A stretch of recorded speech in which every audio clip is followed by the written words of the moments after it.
jërëjëf président Guirassy mbokk yi maa ngi leen di nuyu yéen ñëpp ci turu coalition Diomaye président li xew ci réew mi jamono yi ñun ñëpp ko fekkandoo li am mooy dafa am ñaari xeetu femme ak homme politique yi nga xam ne dañoo janoo lii am mooy dafa am ñaari gis-gis ci wàllu politique ñaari gis-gis ci lan mooy politique ci ni ñu yoree réew ñi nga xam ne ñoom ñoo jàkkaarloo benn gis-gis bi mooy ñi nga xam ne dañoo jàpp ne assemblée nationale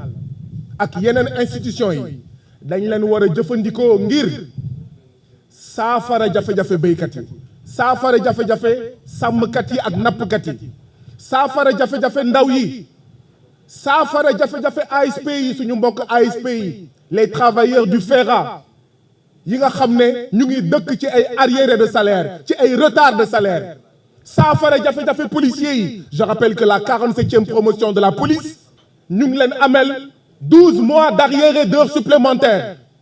dañoo war a utiliser Assemblée nationale utiliser justice ngir saafara lii nga xam ne mooy jafe-jafe askan wi ak ñeneen ñoo xam ne Macky Sall APR Benno Bokk Yaakaar ñi ñu àndal ak seen yeneen candidat ngeen xam leen ñoom dañoo jàpp ne Assemblée nationale c'est pour commettre des petits arrangements des meurtres politiques des petits arrangements entre copains naka la ñuy faagaagalee Ousmane Sonko naka la ñuy faagaagalee Karim Wade naka la ñuy faagaagalee ki nga xam ne moom mooy président Khalifa Sall naka la ñuy arracher le mandat de député de la présidente Aminata Touré mais utiliser institution pour empêcher la liste des titulaires de la liste nationale lors des élections législatives d'être candidat lan moo tax boobu waxuñu dañuy arrêter conseil constitutionnel lan moo tax boobu waxuñu dañuy arrêter cour suprême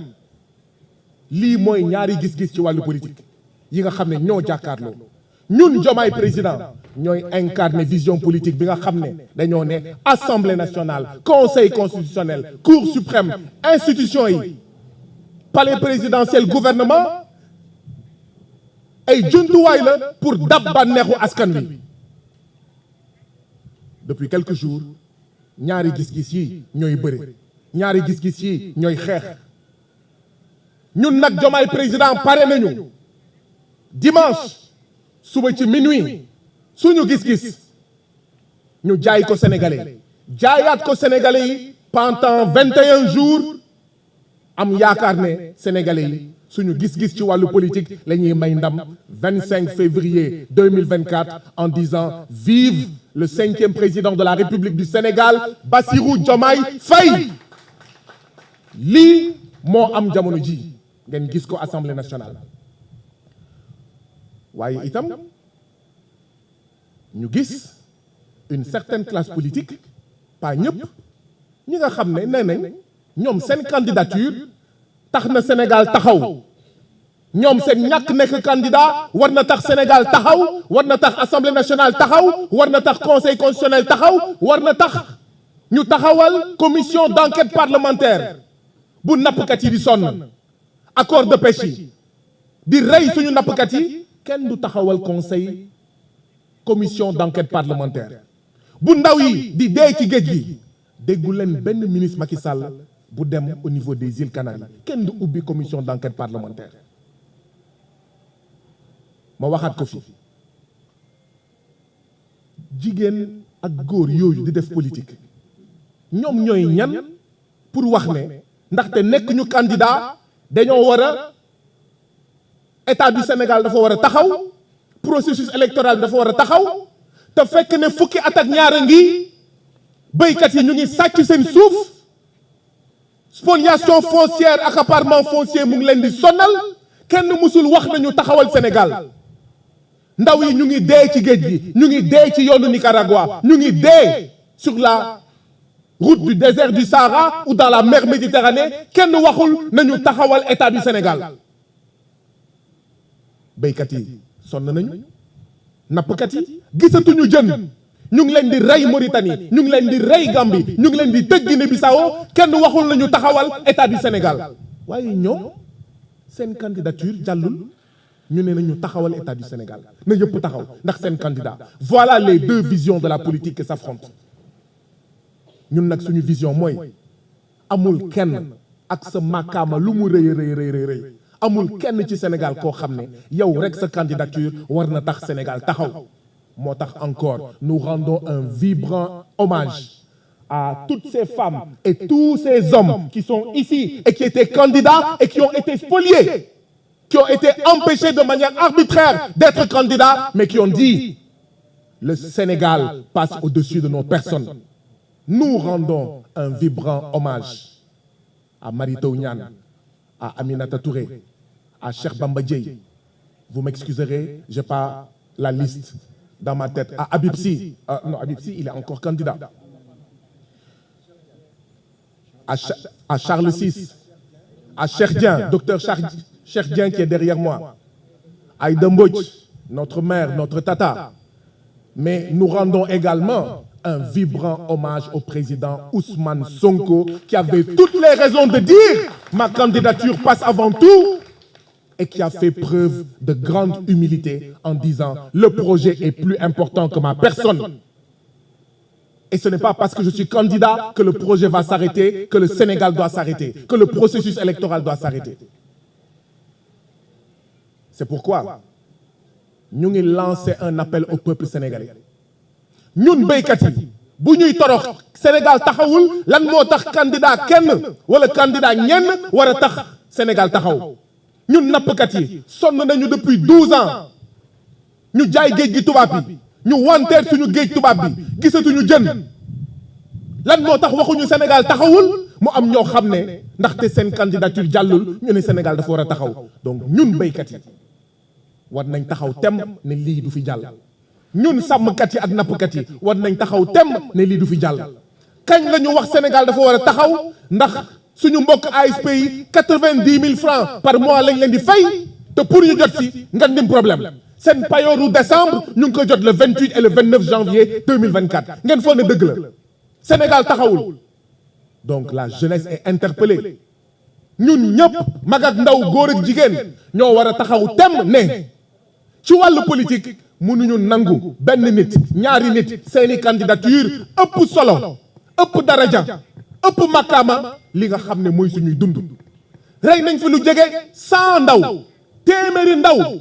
gouvernement Macky Sall rey na leen faat na leen ndax lan xeex ngir beneen Sénégal ndax lan xeex contre une troisième candidature illégale et illégitime. dégg ngeen commission d'enquête parlementaire dégg ngeen ñu ne sanctionné nañ benn policier wala benn gendarme. dégg ngeen ñu ne Sénégal dafa war a taxaw dégg ngeen ñu ne foog ñu xoolaat justice bi une justice qui a fait pendant des mois ce qu'on appelle la répression judiciaire mooy saay bu ñu jàppee membre Pastef ca kaso saay bu ñu jàppee membre Mimi 2024 ca kaso saay bu ñu jàppee membre xawma Abdourahmane 2024 ca kaso saay bu ñu jàppee membre mouvement citoyen ca kaso. Donc nous sommes interpellés. Pesum kanam borom moo koy fajal boppam.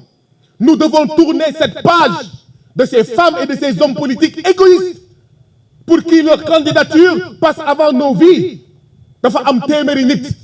yoo xam ne dañoo ñàkk seen bakkan ci xeex bi kenn waxul Sénégal na taxaw kenn waxul dañuy enquête justice.